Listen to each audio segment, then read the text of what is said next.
Imagine a man wearing a masquerade, for example, representing a pagan deity. Beneath the elaborate mask and costume is a real man, a living being carrying identity, intent, and presence. Yet he cannot be seen, for he is overshadowed by the physical configuration that conceals him. The movements, gestures, and expressions of the masquerade are entirely governed by the man within. Though hidden, he is the source, the true life and power behind the visible form of the mask. What the crowd sees is the external form, but what directs it is an invincible presence enclosed within. This is the mystery of God's manifestation. The form is not the source, the spirit within is. Philippians 2:6-7 says, Christ, who being in the form of God, did not consider it robbery to be equal with God, but emptied himself. Now notice carefully, Paul doesn't say Christ was the form of God. He says Christ was in the form. You see, the word in is a primary preposition that signifies or denotes a fixed position in place, time, and state. He places Christ as the spirit indwelling within or inhabiting that morphe, meaning outward appearance from eternity.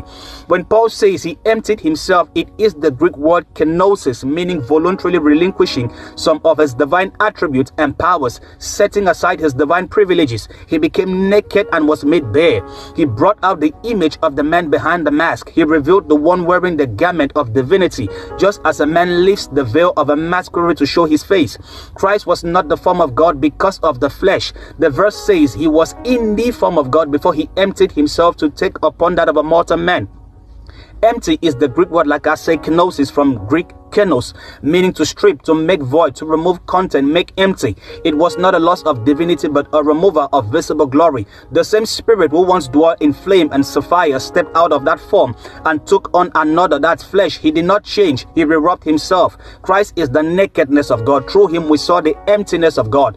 God unclothed and God uncovered. Why? In order to meet man within man's own dimension, to restore interaction and to rebuild the broken bridge, to once again allow man to see the face of God, but now in the form of a fellow man. That same face God declared to Moses, you cannot see my face, for no man shall see me and live. Exodus 33:20. Jesus now says, he who has seen me has seen the Father. That's in John 14:9. The face that once brought eternal death through one man's transgression has become eternal life through another man's obedience.